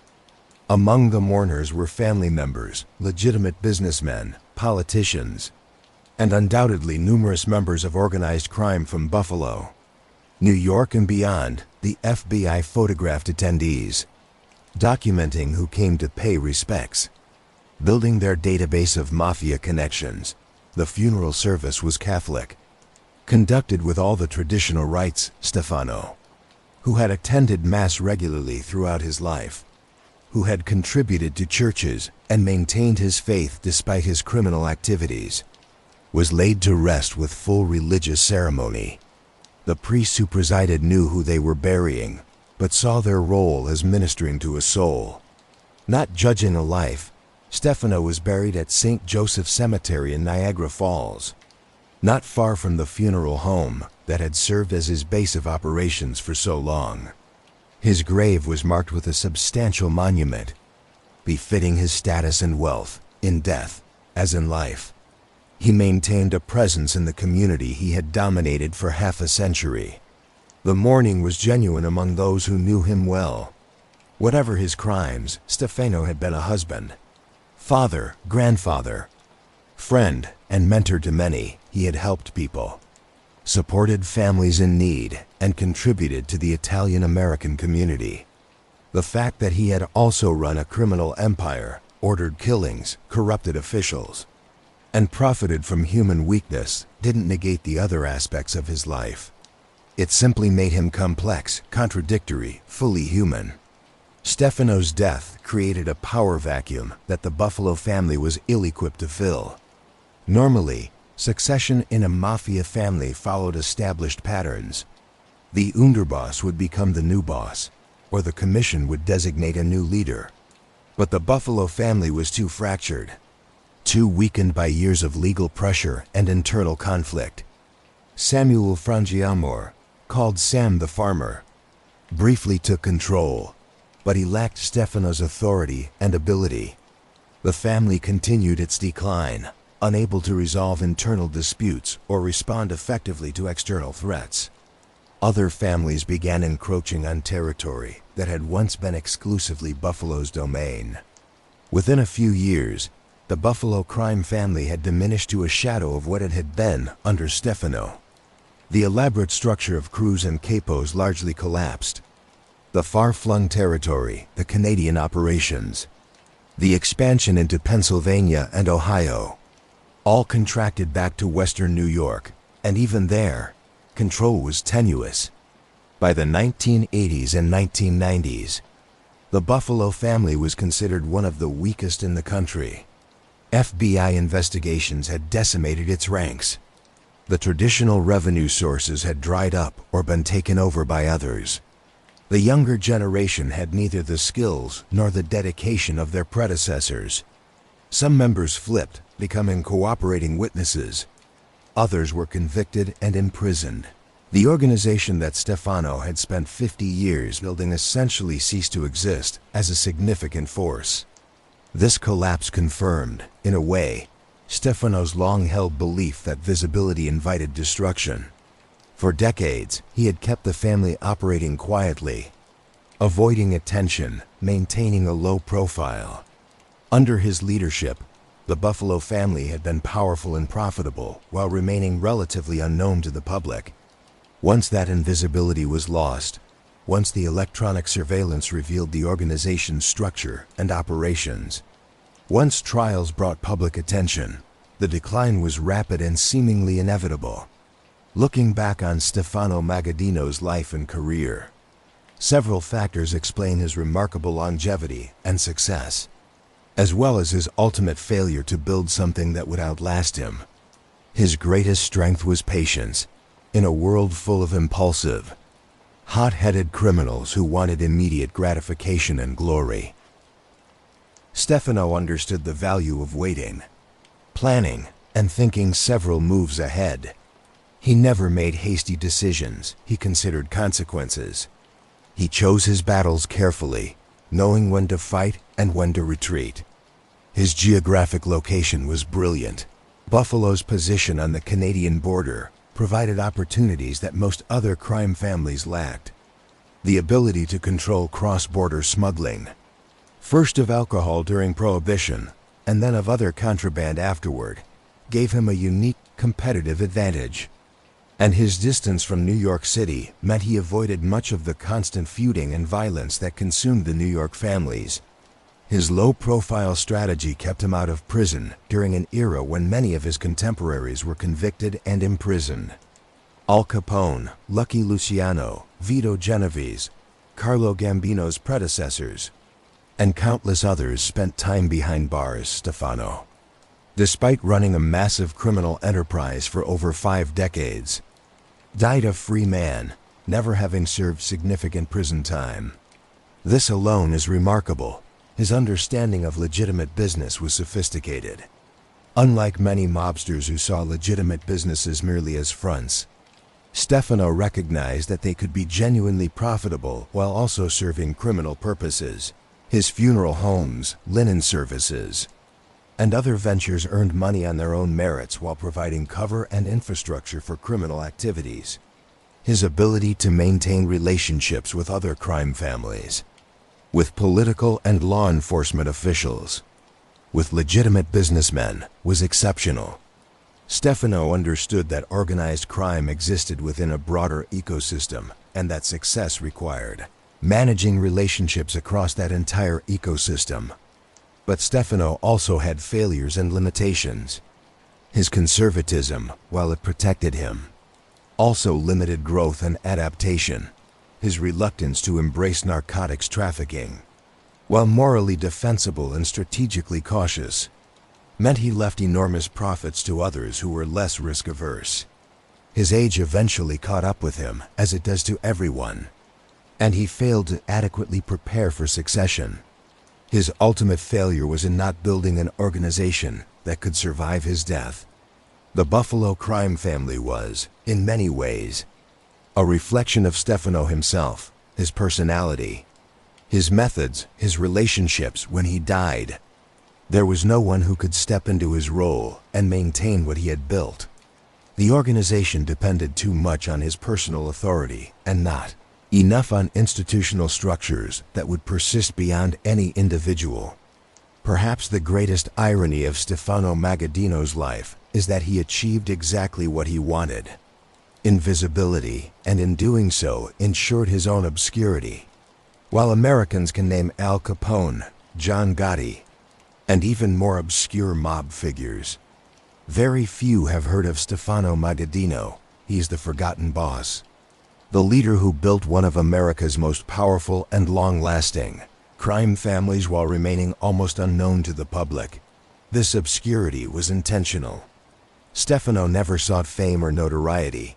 He never gave interviews, never wanted his picture in the papers, never tried to cultivate a public image when newspapers did write about him. It was usually in the dry language of crime reporting, reputed organized crime figure, without the colorful details and personality that made other mobsters into celebrities. Compare Stefano to John Gotti, the Dapper Don, who became boss of the Gambino family in 1985. Gotti loved the spotlight, dressed in expensive suits, smiled for cameras, granted interviews, and cultivated an image as a modern-day Robin Hood. The media obliged, making him a celebrity, the subject of countless articles, books, and eventually movies. But Gotti's visibility made him a priority target for law enforcement. He spent his final years in prison, dying in 2002 after being convicted under RICO statutes that were designed specifically to bring down organized crime bosses. Or compare Stefano to Al Capone, whose face was known to virtually every American in the 1920s and early 1930s. Capone's fame was double-edged. It made him powerful but also made him the government's #1 target. His conviction on tax evasion charges in 1931 sent him to prison for 11 years. And he died in 1947, his reputation in tatters. His empire dissolved. Stefano, by avoiding the spotlight, avoided becoming a priority target until very late in his life. By the time law enforcement focused seriously on him in the 1960s and 70s, he had already enjoyed 4 decades of virtually unimpeded operation. The charges he faced, while serious, came too late to destroy him. He died free, wealthy, surrounded by family, having lived a full life by any measure. But this invisibility, so useful during his lifetime, has also erased him from popular memory. There are no major Hollywood movies about Stefano Magaddino. Few books focus specifically on him. He appears in histories of organized crime as a footnote, mentioned briefly in discussions of the Commission or the Castellammarese War, but rarely as the central figure in his own right. This erasure would likely have pleased Stefano. He never wanted fame. He wanted wealth, power, and the ability to live his life on his own terms. He achieved all of that. The fact that history has largely forgotten him would have been, to his way of thinking, proof that he had succeeded in his fundamental strategy. As the sun sets over Niagara Falls, The water still crashes with the same eternal thunder that greeted Stefano Magaddino when he first arrived in this city over 100 years ago. The city has changed, industries have declined, populations have shifted, the world has moved on. But the falls remain constant and powerful, a reminder that some forces endure while others fade. The Magaddino Memorial Chapel still stands, though it's no longer owned by the family. It continues to serve the living by caring for the dead. Just as it did when Stefano used it as his headquarters, visitors pass through its doors. Mourners grieve in its viewing rooms, and few, if any, know the history contained within those walls, the meetings held there, the decisions made, the empire coordinated from behind its respectable facade. In St. Joseph Cemetery, Stefano's grave remains, tended by family members and marked by its substantial monument. Occasionally, someone stops, perhaps a historian researching organized crime, perhaps a descendant of the Magaddino family, perhaps simply someone who has stumbled across the name and wondered about the man behind it. The stone reveals little: a name, dates, perhaps a brief inscription. The full story is buried as deeply as the bones beneath. The lessons from Stefano Magaddino's life transcend his particular circumstances. He understood that in any enterprise, criminal or legitimate, patience is a virtue that compounds over time. While others sought immediate gratification, quick scores, and instant fame, he built slowly, carefully, with an eye toward longevity. He understood that the goal wasn't to burn brightly for a few years, but to maintain a steady flame for decades. He recognized that visibility equals vulnerability. In an age where everyone seeks attention, where social media has made celebrity accessible to all, where people broadcast their lives constantly, Stefano's counterintuitive strategy stands out. He proved that you could wield enormous power while remaining largely unknown, that anonymity could be an asset rather than a curse. He demonstrated the value of strategic geography. His choice to build his empire in Buffalo rather than staying in New York City or moving to Chicago or another major metropolitan area proved inspired. He found a niche, the Canadian border, and exploited it relentlessly. This lesson applies broadly. Finding an underserved market or an unexploited opportunity can be more valuable than competing in overcrowded spaces. He showed the importance of legitimate fronts and genuine business skill. His funeral homes and other businesses weren't just covers, they were real, profitable enterprises that would have succeeded even without the criminal activities they concealed. This dual-track approach, maintaining both criminal and legitimate operations, provided security, cover, and additional revenue streams. But Stefano's story also illustrates crucial limitations and failures. His inability to build an organization that would survive him revealed a fundamental flaw in his leadership. Great leaders create institutions that outlast their own tenure. Stefano created an organization too dependent on his personal authority, too shaped by his particular skills and personality. When he died, it collapsed. His conflict with Joe Bonanno showed that even the strongest family bonds can break under the pressures of power and greed.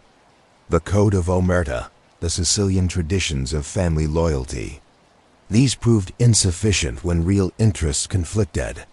Stefano chose commission authority and his territorial prerogatives over his relationship with his cousin. That choice was pragmatic and perhaps necessary, but it revealed that in the final analysis, power calculations trumped family bonds. His ultimate inability to evade law enforcement indefinitely demonstrates that patient, determined prosecution can eventually catch even the most careful criminal. The FBI's electronic surveillance, the pressure they applied, the cases they built, all of this showed that invisibility and caution, while they delayed reckoning, couldn't prevent it forever. And so we return to where we began. That gently lighted funeral home in Niagara Falls, where a man around 60 years old once sat at a beautiful wooden desk.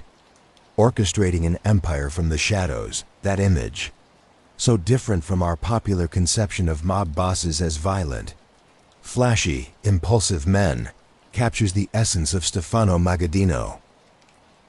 He was the opposite of everything we think we know about organized crime figures. He was patient where others were impulsive, invisible where others sought fame, cautious where others took reckless chances. He built an empire that lasted longer than almost any other in American organized crime history.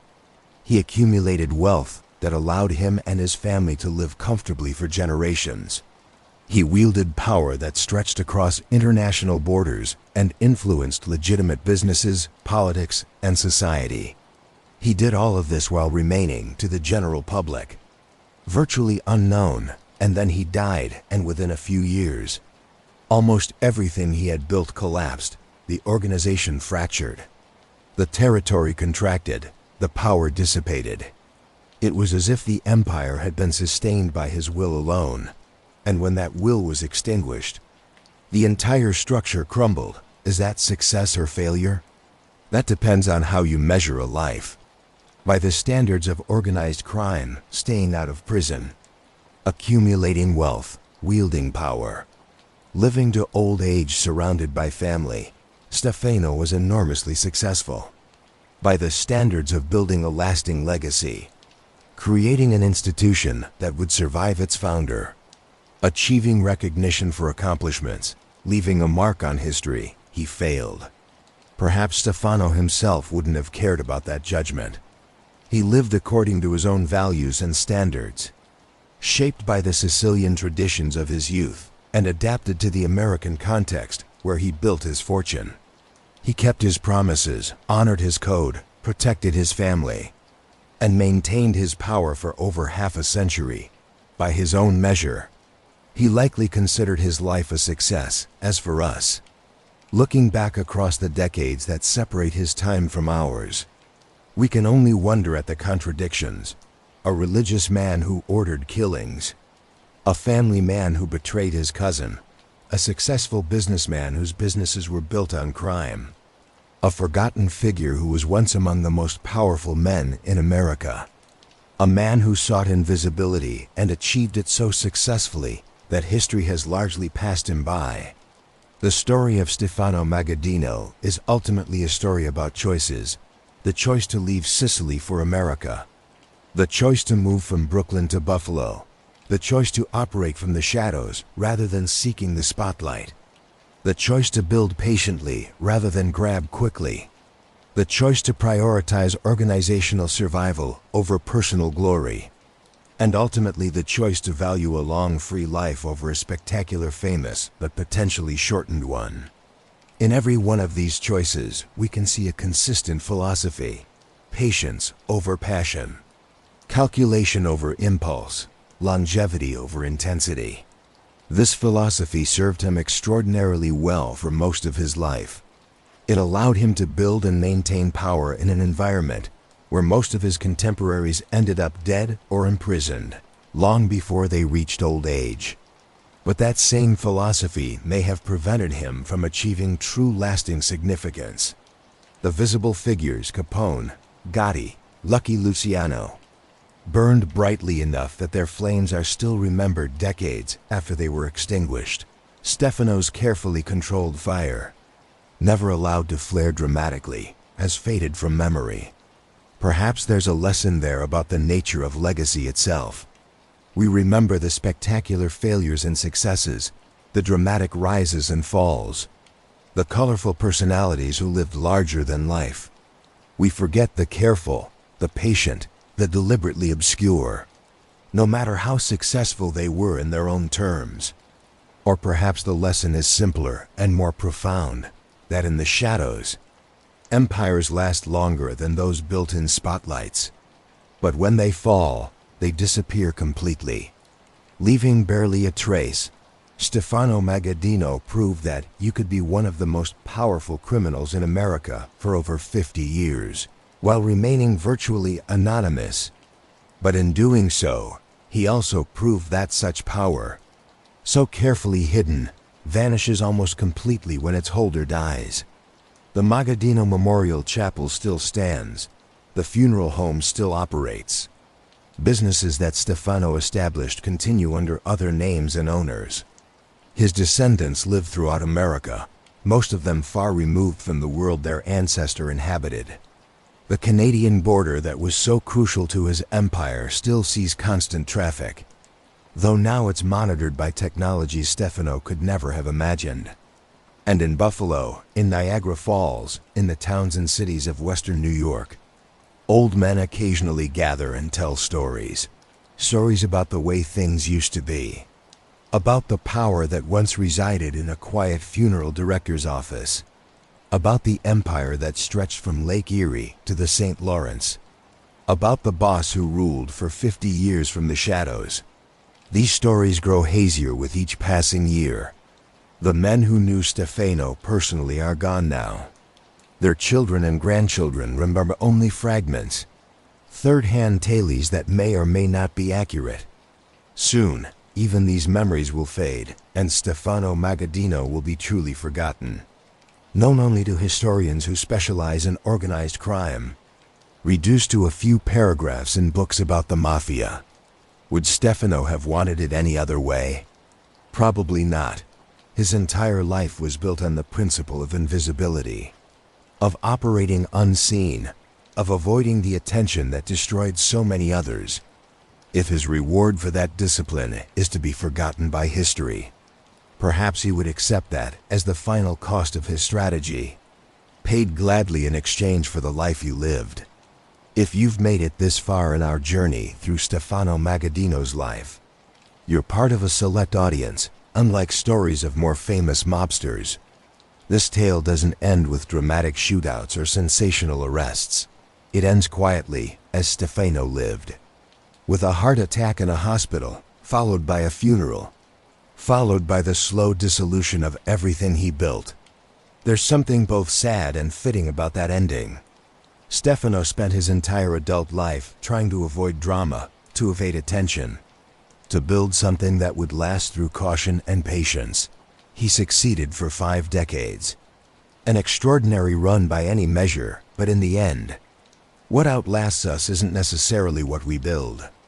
It's how we're remembered, the stories told about us, the marks we leave on collective memory. By that measure, Stefano failed.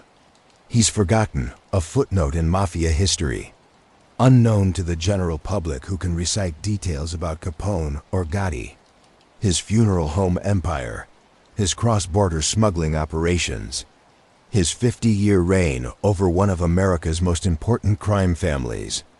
All of it has faded into obscurity, but perhaps in some cosmic sense, this was exactly what Stefano wanted. He played a different game than Capone or Gotti. They sought fame and accepted its risks. He sought invisibility and accepted its costs. They got movies and legends. He got a long life, genuine power, and the satisfaction of dying on his own terms, surrounded by family. Never having betrayed his principles or violated his code. Who won that particular contest? There's no clear answer. It depends on what you value, spectacle or substance, fame or freedom, memorable drama or quiet success. Stefano made his choice and lived with its consequences. He built an empire in the shadows, ruled it from a funeral home, and maintained his power longer than almost anyone else in his profession. Then he died, and the shadows reclaimed what had always belonged to them. What other forgotten figures from history deserve to have their stories told? What other empires were built and destroyed in shadows, their architects unknown to the wider world? These are the stories worth exploring, not just the famous names everyone knows, but the hidden powers, the patient builders, the quiet operators who shaped history while remaining invisible to it. Drop your suggestions in the comments below. Tell me about the figures from history, criminal or otherwise, who fascinate you but remain largely unknown. Subscribe to this channel so you never miss a deep dive into history's most intriguing shadows. Hit that notification bell. Until next time, sleep well. And remember, the most powerful stories are often the ones never told.